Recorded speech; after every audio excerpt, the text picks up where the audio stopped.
कहानी की शुरुआत 5000 साल पहले दिखाते हुए होती है, जहाँ पे हम एक जालिम राजा को हुकूमत करते हुए देखते हैं। एक वो भी वक्त था जब ये शहर आजाद हुआ करता था, लेकिन अब इस जालिम राजा ने यहाँ के लोगों को अपना गुलाम बना लिया है। ये राजा यहाँ के सभी लोगों से जमीन की खुदवाई करवा रहा होता है। असल में इसको एक ऐसे मटेरियल की तलाश थी, एक ऐसी चीज की तलाश थी जो इसको जादुई ताकतें दे सकती थी, और इस वजह से ये पहले से ज्यादा ताकतवर हो जाता और इस शहर पे नहीं बल्कि पूरी दुनिया में ही हुकूमत कर सकता था। बेसिकली इस मटेरियल का नाम एटर्नियम है, जिसकी मदद से ये एक ऐसा ताज बना लेगा जिससे ये अपने अंदर सुपर हीरो वाली पावर्स को हासिल कर सकता है। यहाँ पे मामूल के मुताबिक मजदूर खुदाई कर रहे होते हैं और उसी दौरान एक मजदूर को वो एटर्नियम पत्थर मिल जाता है, जिसको वो जालिम राजा हासिल कर लेता है और बहुत जल्द ही अपना वो ताज भी बना लेता है, जिसको पहनने से उसे बहुत सी ताकतें मिलने वाली हैं। इसी बीच में हम एक छोटे लड़के को भी देखते हैं जो कि उस जालिम राजा के खिलाफ खड़ा हो जाता है। वो गाँव वालों को समझाता है कि हमें इस जुल्म से बचना चाहिए, हमें उसके आगे नहीं झुकना चाहिए। लेकिन जब जालिम राजा को पता चलता है कि ये तो मेरे खिलाफ खड़ा हो रहा है, तो वो उसे मारने का हुक्म दे देता है। और जैसे ही उसको मारा जा रहा होता है तो वो लड़का एकदम से गायब हो जाता है और एक ऐसी जगह पे आ जाता है जहाँ पे बहुत से देवता बैठे हुए थे। ये 6 गॉड्स या देवता इस बच्चे को कहते हैं कि तुमने हिम्मत की, हमें बहुत अच्छा लगा, इसलिए हम तुम्हें एक ऐसी पावर देने जा रहे हैं जिससे तुम एक लफ्ज शज़ाम बोलोगे तो तुम्हारे अंदर हम सब की पावर्स आ जाएंगी और तुम इतने ताकतवर बन जाओगे कि तुम आराम से उस जालिम राजा को हरा सकते हो। ये छोटा लड़का करता भी ऐसे है, वो शज़ाम बोलता है और बहुत ज्यादा पावरफुल बन जाता है और फौरन ही वो उस राजा के महल में आ जाता है, जहाँ पे वो अपना शैतानी ताज पहन रहा होता है कि उसके पास बहुत सी पावर्स आ जाए। लेकिन ये छोटा लड़का जो शज़ाम बोलने के बाद अब बहुत पावरफुल बन चुका है, वो वहाँ आके तबाही मचा देता है और सबको मारने लगता है। ये इतने गुस्से में होता है कि जालिम राजा के साथ साथ वहाँ के पूरे शहर को ही तबाह कर डालता है। और यहीं से कहानी जाती है 5000 साल बाद और हम प्रेजेंट का टाइम देखते हैं। अभी के टाइम पे भी हमें वही शहर दिखाया जाता है जहाँ पर एक गैंग ने पूरे तरीके से इस शहर पे कब्जा किया होता है। ये लोगों पे जुल्म कर रहे हैं, लूट मार कर रहे हैं, पूरी तरह से इस शहर को कंट्रोल में कर रखा है। असल में इस गैंग का एक ही मकसद है कि उस ताज को तलाश करना, यानी कि ये उसी क्राउन, उसी ताज को तलाश कर रहे होते हैं जो आज से 5000 साल पहले उस जालिम राजा ने बनाया था। वो खुद तो मारा गया था, लेकिन उसका ताज अभी भी कहीं ना कहीं इसी शहर में ही दफन है। अब हम एक लड़की को देखते हैं जिसका नाम एड्रियाना है। वो भी इसी ताज को ही ढूंढ रही होती है। ये लड़की पुरानी चीजों को ढूंढने में काफी एक्सपर्ट है, क्योंकि ये आर्कियोलॉजिस्ट है, यानी ये वो लोग होते हैं जो जमीन की खुदाई करते हैं और हिस्ट्री की बहुत सी चीजों के बारे में काफी मालूमात भी रखते हैं। तो ये लड़की एड्रियाना एक केव में जाती है, एक गार में जाती है, जहाँ पे काफी कोशिशों के बाद इसको वो ताज मिल भी जाता है। एड्रियाना और उसके साथी इसी बात को लेके खुश हो ही रहे होते हैं, तो हमें पता चलता है कि इसी का एक साथी जिसका नाम इस्माइल है, वो उसी गैंग के साथ मिला हुआ है जिसने पूरे शहर पे कब्जा कर रखा है। तभी इस्माइल अपने साथ आए हुए एक साथी को मार देता है और अपने गैंग के दूसरे लोगों को भी उसी गार में बुला लेता है।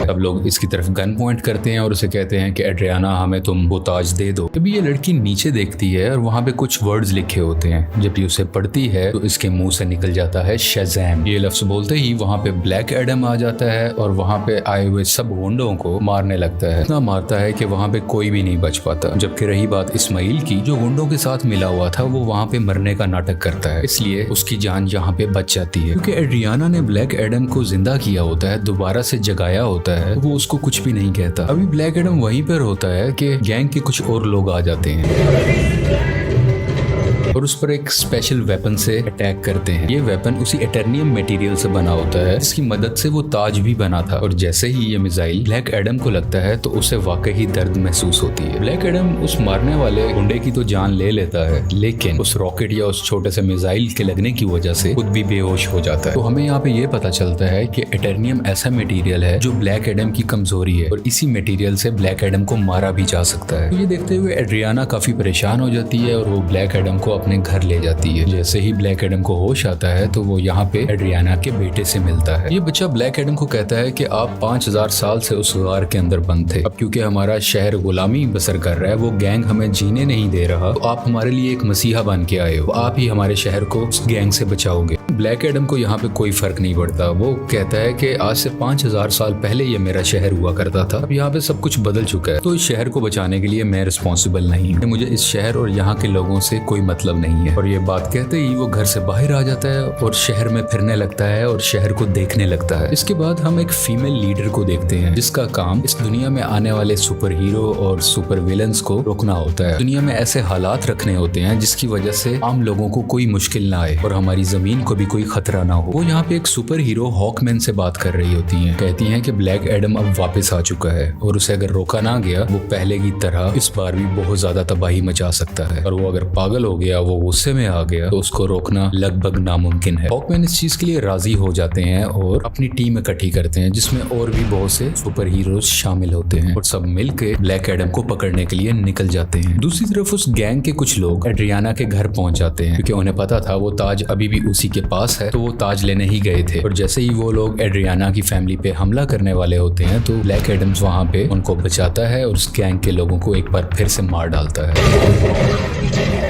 और बचे हुए कुछ लोगों से ये अभी फाइट कर ही रहा होता है, तभी उसी वक्त हॉकमैन की बनाई हुई टीम वहां पे आ जाती है और ये सब मिलके ब्लैक एडम से लड़ाई करने लगते हैं। लेकिन अभी भी ब्लैक एडम इन पर भारी था। वो गैंग के लोग और जस्टिस सोसाइटी की टीम दोनों मिलके भी इसका कुछ नहीं बिगाड़ पा रहे थे और आखिरकार ब्लैक एडम वहां से चला जाता है। ये जस्टिस सोसाइटी की टीम जो कि हॉकमैन की बनाई हुई टीम है, वो एड्रियाना के पास आते हैं और उसे मदद मांगते हैं कि तुम हमारी हेल्प करो उसको पकड़ने में। लेकिन एड्रियाना उन्हें कहती है कि तुम तब कहाँ थे जब हम पे ये जुल्म हो रहे थे, तुम लोगों को तो मैंने पहले कभी नहीं देखा। एक ब्लैक एडम ही है जिसने हमें बचाया, जब मैं मरने वाली थी तो उसी ने ही मुझे बचाया था। जस्टिस सोसाइटी के लोग कहते हैं जिसको तुम समझ रही हो कि वो तुम्हारी हिफाजत कर रहा है, वो बहुत खतरनाक है। आज से 5000 साल पहले भी उसने हमारे इसी शहर को पूरे तरीके से तबाह कर दिया था। और बिल आखिर ये लोग एड्रियाना को राजी कर लेते हैं और इसीलिए एड्रियाना इन सबको ब्लैक एडम के पास ले जाती है ताकि सब लोग बैठ के आपस में बात कर सके, ताकि वो दोनों एक दूसरे की बातों को समझ सके और इनकी आपस की लड़ाई आपस में खत्म हो जाए। तभी दूसरी तरफ इस्माइल जो कि एड्रियाना का साथी था,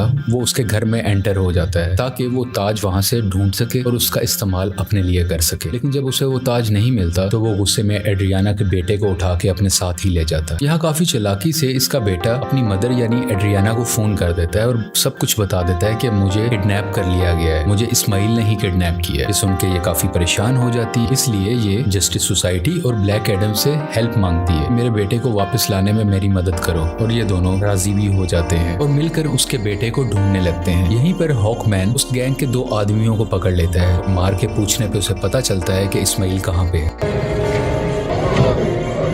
इस्माइल ने उसके बेटे को एक खुफिया जगह में रखा है जो कि एक रेगिस्तान में है। और जब ये सब यानी ब्लैक एडम और जस्टिस सोसाइटी उस जगह पर पहुंचते हैं तो देखते हैं कि इस्माइल ने उसके बेटे पे गन पॉइंट की हुई है। और यहाँ पे इस्माइल एक राज बताता है कि वो गैंग जो पूरे शहर में तबाही मचा रहा है उसका लीडर मैं ही हूँ और ये सब गुंडे मेरे लिए ही काम करते हैं। इसलिए वो एड्रियाना को कहता है कि अगर तुम्हें अपने बेटे की जान बचानी है तो मुझे वो ताज दे दो। तो ये परेशान माँ उसको वो ताज दे देती है ताकि उसके बेटे की जान बच सके, लेकिन इसके बावजूद भी वो उस बच्चे पे गोली चला देता है। और जैसे ही ब्लैक एडम ये देखता है तो वो तेज स्पीड से उड़ता हुआ उसके आगे आकर उस बच्चे की जान बचा लेता है और यहाँ पे इस्माइल को अपनी लाइटनिंग से जला के मुकम्मल तरीके से खत्म कर डालता है।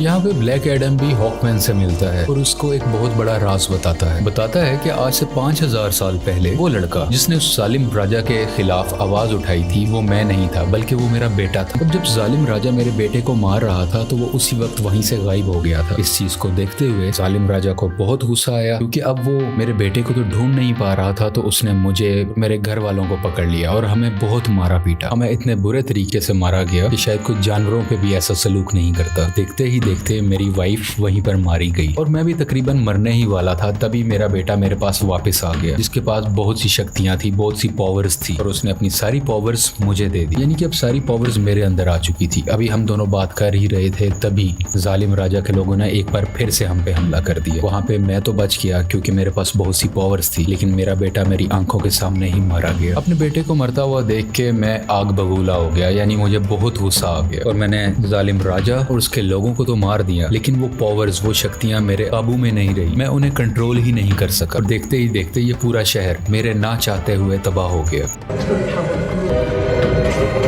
मेरा ऐसा करने की वजह से उन देवताओं ने, जिन्होंने मेरे बेटे को शक्ति दी और वो शक्ति अब मेरे पास है, वो बहुत नाराज हो चुके थे कि मैंने अपनी पावर का मिसयूज किया है, मैंने अपनी पावर को कंट्रोल में नहीं रखा। इसीलिए उन्होंने मुझे उस केव में बंद कर रखा और मैं कई हजार साल तक उस केव, उस गार के अंदर बंद रहा। जब एड्रियाना ने आके नाम लिया तो मैं एक बार दोबारा से जिंदा हो गया। यहाँ पे ब्लैक एडम को अभी भी बहुत अफसोस होता है कि उसकी वजह से पहले भी बहुत ज्यादा तबाही मची और अब भी बहुत ज्यादा तबाही मची है, बहुत से लोग मारे गए। ये वो हॉकमैन को कहता है कि मैं सरेंडर करना चाहता हूँ, मैं अपनी पावर्स को खत्म करके तुम लोगों के हवाले करना चाहता हूँ ताकि मेरी वजह से किसी को कोई नुकसान ना पहुंचे। इसके बाद ब्लैक एडम शज़ैम का वर्ड बोलता है, जिससे वो वापस से अपनी एक नॉर्मल फॉर्म में आ जाता है, यानी वो एक नॉर्मल इंसान बन जाता है जिसके पास इस वक्त सुपर पावर्स नहीं है। और जब तक ये दोबारा शज़ैम नहीं बोलेगा तब तक ये वापस से ब्लैक एडम नहीं बन सकता। इसलिए ये इनसे रिक्वेस्ट भी करता है, तुम मेरे साथ कुछ ऐसा करो कि मैं दोबारा से ये वर्ड बोल ही ना सकूं। आखिरकार ब्लैक एडम को पानी के अंदर डाल दिया जाता है और उसके मुंह में एक ऐसी डिवाइस लगा दी जाती है जिस वजह से ये बोल ही ना पाए। ये एक छोटी सी जेल होती है जिसमें ब्लैक एडम को बंद कर दिया जाता है। दूसरी तरफ हमें इस्माइल को दिखाया जाता है जो कि मर चुका था और अब वो हेल के अंदर आ गया है। इस्माइल को एक बात शुरू से पता थी कि अगर वो उस ताज की ताकत को हासिल करना चाहता है तो उसका तरीका ये है कि उसको वो ताज अपने हाथ में पकड़ना होगा और उसी वक्त कोई ना कोई उसको मारे ताकि वो मर के हेल में आ जाए, यानी कि जहन्नुम में आ जाए और वो हेल के डीमन से यहाँ पे मिल सके जिनसे वो पावर हासिल कर सके। ये सारी बातें इस्माइल शुरू से ही जानता था, इसीलिए उसने ब्लैक एडम को उकसाया कि मैं जैसे ही एड्रियाना के बेटे को मारूंगा ब्लैक एडम आके उसे बचाएगा और मुझे मार डालेगा और उसी वक्त ताज भी उसके हाथ में ही था। ये सब बातें ये शुरू से जानता था और सब कुछ इसके प्लान के मुताबिक ही हो रहा था। यहाँ हेल के डीमंस इस्माइल से मिलते हैं और उसको अपनी पावर्स दे देते। पहले जैसा इंसान नहीं था, ये सबाक बन चुका होता है। इन पावर्स के साथ इस दुनिया में आ जाता है और हर तरफ तबाही मचाने लगता है। जैसे ही जस्टिस सोसाइटी को इसके बारे में पता चलता है तो वो इसके मुकाबले के लिए इसके सामने आते हैं। यहाँ पे काफी देर लड़ाई चलती रहती है, लेकिन सबाक क्योंकि बहुत ज्यादा पावरफुल था तो ये सब मिल के भी उसको नहीं रोक पा रहे थे।